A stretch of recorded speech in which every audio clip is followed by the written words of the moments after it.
Hi everyone, welcome back to Orchid Hunters Australia. I apologise, it's been some time and if I've left you hanging, it's going to be worthwhile. I've made some good progress over the last year.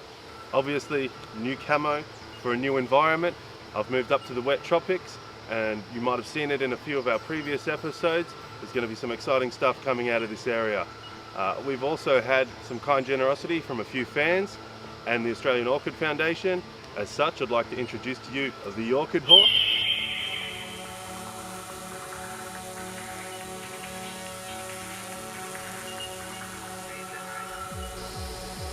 We also received a new camera.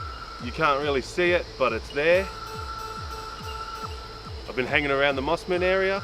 I've seen some cool flora and fauna that I really want to show you. It's been a dry wet season and a wet dry season, so it's been stirring things up a little bit. Come settle in for a few minutes of adventure.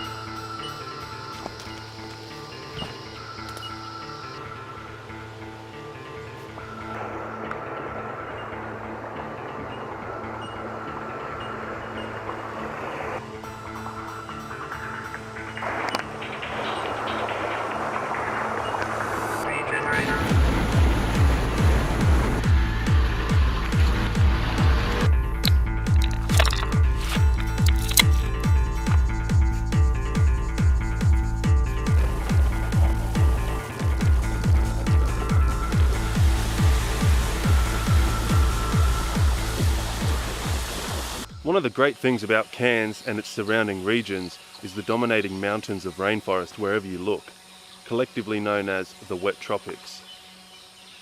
A lot of this land has been previously cleared or selectively logged, and we see areas colonised by wattles starting to give way to true rainforest species and eventually dying off, forming juvenile rainforest, supporting much more diversity.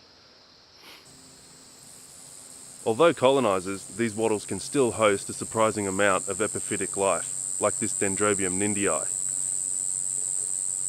Excuse the shaky footage, but this is as good as it gets standing on the roof of the cruiser, holding the tripod by its feet. Its canes can be up to several metres in length, and the leaves are a robust and vibrant green. A violet labellum with purple veins is highlighted by white twisting petals and sepals, and of course even more impressive collectively. The Cairns birdwing butterfly is the largest of all Australian butterflies. The male has striking green and black wings, which highlight a bright yellow abdomen. After getting his energy up thanks to an exotic ornamental, he can focus on the important things in life, like settling down, finding a partner and having kids for a month before dying. Easy, tiger. What a gentleman.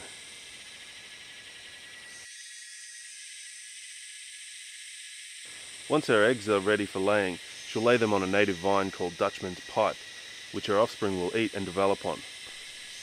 Provided it's not the weedy and introduced Dutchman's pipe, which is actually poisonous and will kill her offspring as they feed on it.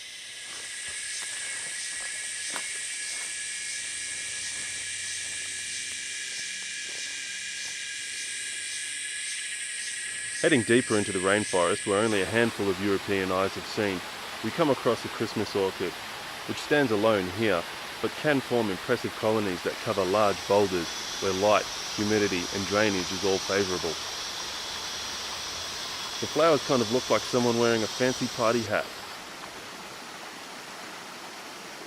It sits in the shadow of a magnificent giant.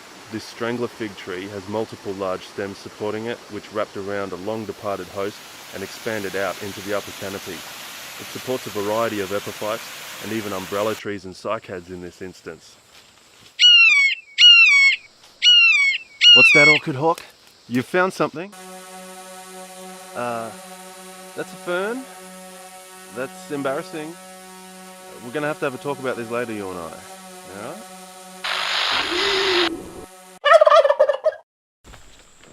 This next orchid we see is tiny in comparison to that massive fig tree.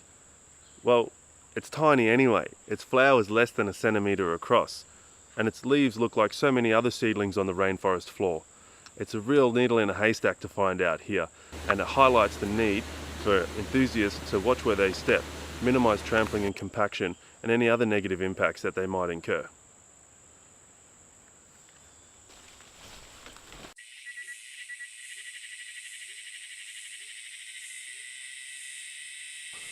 As hard as the wonderful boys forest dragon can be to see, if you do manage to find one, you'll probably be lucky to get a few happy snaps. They prefer to remain still and use their intriguing camouflage, sometimes pivoting around a small tree to avoid being seen. They can scatter fast if they need to though. Now, contrary to what you might have heard, I don't sleep with this, but I do love wearing this gear out here in the bush. However, it is functional. Have you ever heard of hangers or widow makers? Even a small branch falling can hurt. You don't want to be underneath the branch when it comes down. This large waterlogged tree is just balancing on its rotting stump.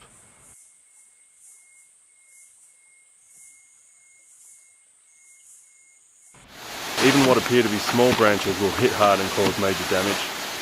In this instance, an entire tree is completely suspended and waiting to fall. Always be aware when you're travelling. Make sure you tell someone where you're going, and always take a first aid kit and communication device. When the rainforest gets a little bit too much, we can head out to the woodlands on the tablelands. It's a bit drier, it's more open. Orchid hawk, that's not woodlands. We're doing woodlands. Stick to the script. I'll deal with you later. In the woodlands, where it's a little easier to move, breathe, and spot orchids too. Our next orchid is a tea tree orchid, and as the name suggests, it's found on tea trees, or melaleucas. Commonly in these parts, Melaleuca viricifolia, but you can find it on casuarinas and other hosts too in some instances. I have a particular soft spot for these orchids.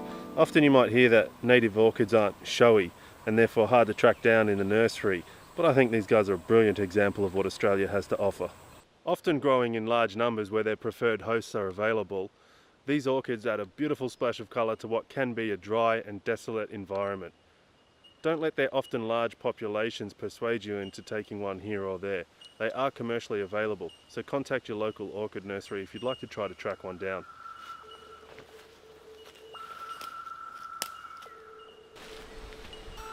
So with butterflies, lizards, waterfalls and everything else, this is just a small testament of what the wet tropics have to offer, and we're going to be having a closer look at it now.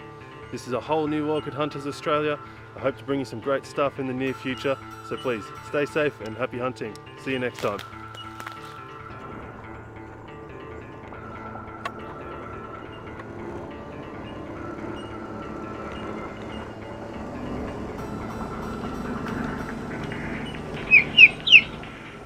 Well, something's not an orchid simply because it's growing on a tree. You can get orchids that grow in the ground or on cliffs.